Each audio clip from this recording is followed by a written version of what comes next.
traffic, and news updates online at 560theanswer.com. Now, from the Signature Bank Studios, this is Chicago's Morning Answer with Dan Proft on AM 560. The Answer.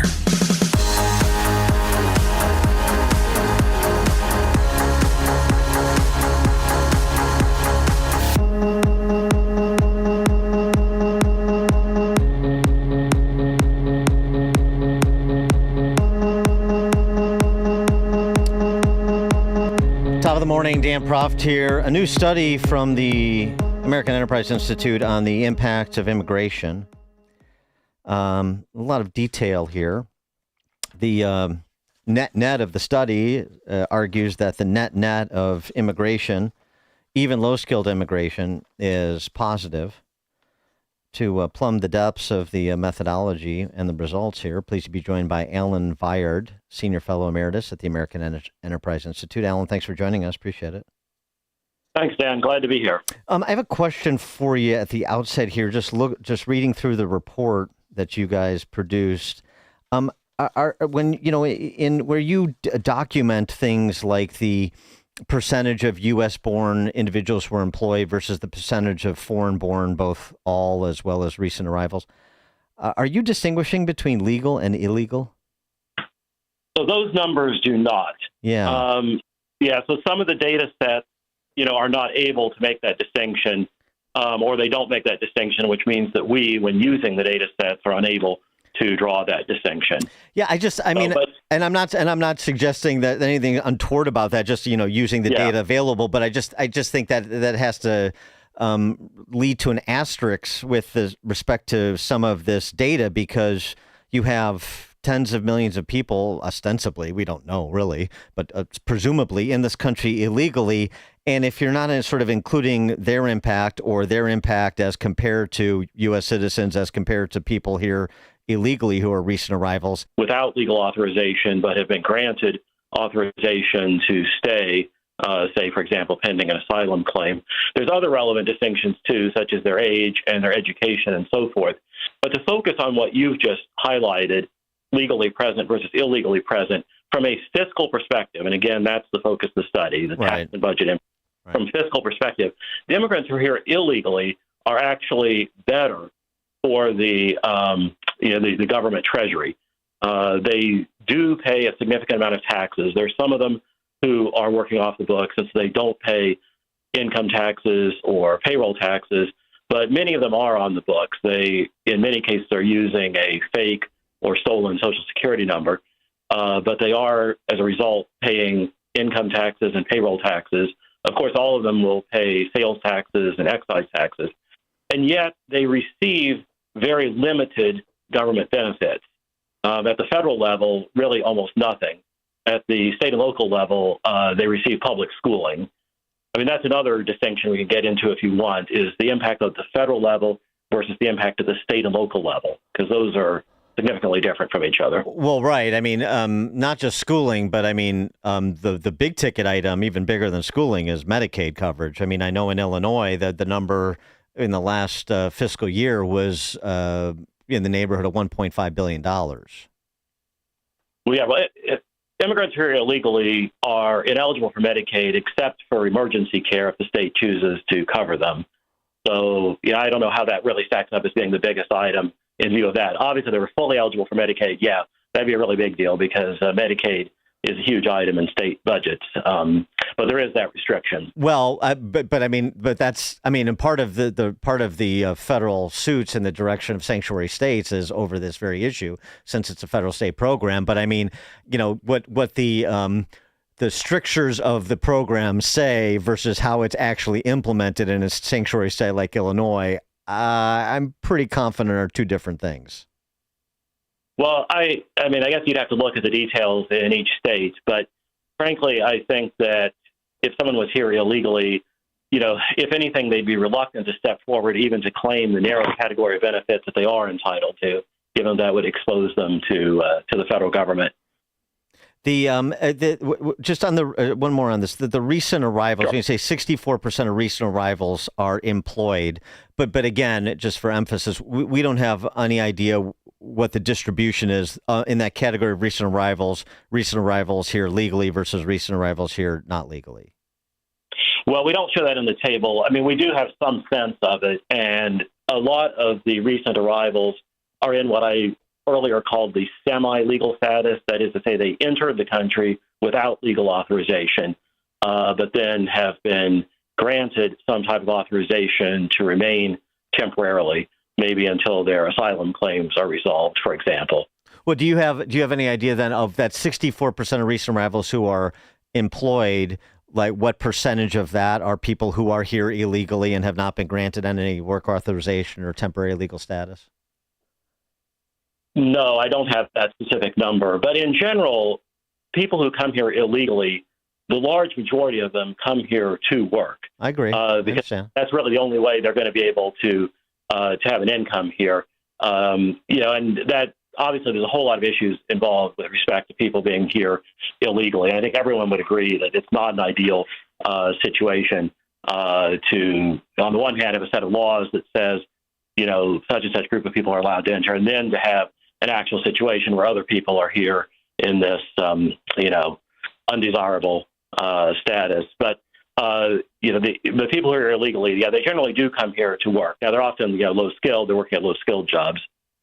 I want to get to low skilled versus high skilled and the relative impacts of that in just a second. But did you factor in and try to assign a dollar amount to the cost of crime? No, that we did not include that. Okay.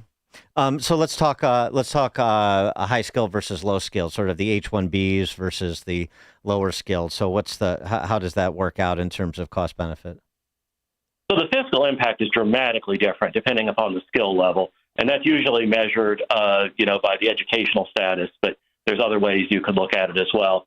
And so one of the figures in our report, and it's like not our original research, but it was what's considered sort of the gold standard study of this topic by the National Academy of Sciences, and done back around 2012, and it shows the impact of a new immigrant over the next 75 years, and not only includes the immigrant, but also includes the immigrant's descendants through that 75-year period, because, of course, if the immigrant wasn't here, the descendants wouldn't be here as well. It looks out 75 years, takes a present discounted value. And so if you look at an immigrant who has a graduate degree, their fiscal impact was positive to the tune of almost $800,000 over that 75-year horizon. But if you look at someone who has less than a high school education, their fiscal impact over that 75 years was negative to the tune of about $200,000. So, and then for intermediate categories, of course, you get intermediate results if it's someone who has a high school degree, some college bachelor's degree, and so on. But the impact is quite dramatic, and of course, that's just common sense. And obviously, someone who comes here with high skills who can work a high-paid job, they're going to be paying in a lot of taxes and probably not drawing much in the way of government benefits. And how does that contrast with U.S. citizens? Similar education and so forth. I'm glad you asked that, because that is actually a really interesting point. And so if you hold this education level constant, native-born citizens are actually worse from a fiscal perspective than the immigrants. And again, that's because of the restrictions on benefit eligibility. Even if you come here with a green card, right, you've been allowed into this country legally to stay here forever with a pathway to citizenship, should you wish it, you're still ineligible for a range of government benefits during your first 5 years here. And it varies depending on the program exactly what the rules are, but you don't have the same benefit eligibility as a citizen does. If and when you become a citizen, then you'll get that eligibility, but you can't do that right away. And so, for example, take the people who have less than high school education. If we admit an immigrant into this country who has less than a high school education, there is this $200,000 negative impact. But if you have a child born here who ends up getting less than high school education, their fiscal impact is actually negative to the tune of $400,000. Again, 75-year horizon, including the descendants. So, in that sense, the immigrants are better for the federal and the state and local treasuries just because we restrict some of their benefit eligibility.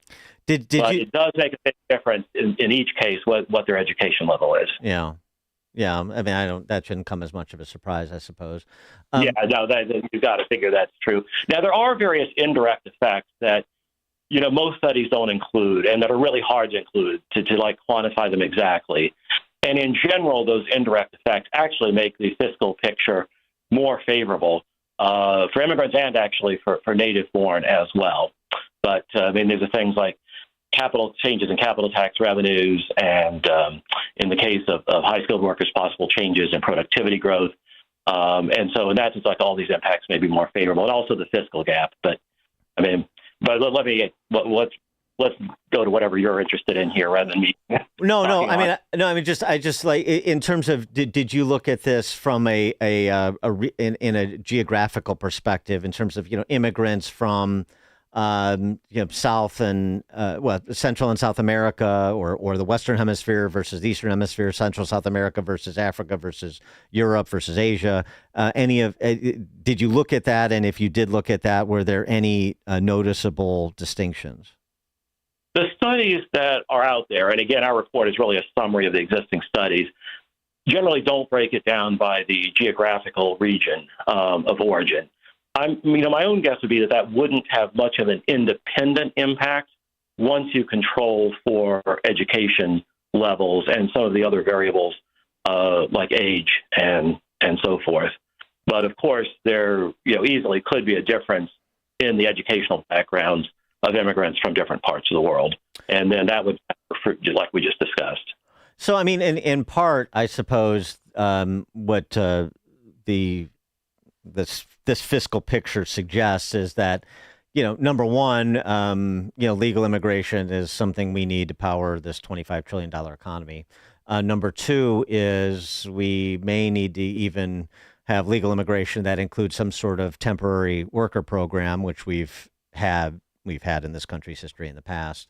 And these are some of the things in terms of thinking about policy changes or policy implications that we should be discussing.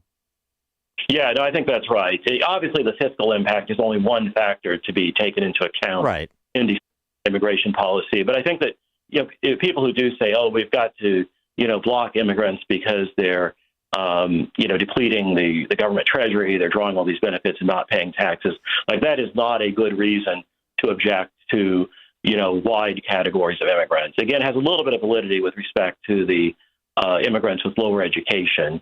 Although once you take the indirect effects into account, that's not a very strong case either. But of course, there's other factors to consider.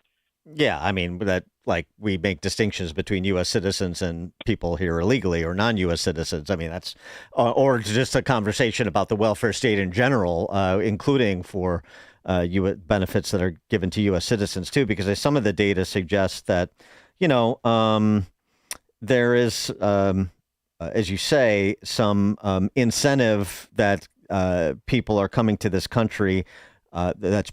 Positive incentive that people are motivating people to come to this country, and that's because they want to work and be independent. And some of the data sort of bears that out. They don't feel like maybe they have the same social safety net as some American citizens do, and so they're a little bit more animated.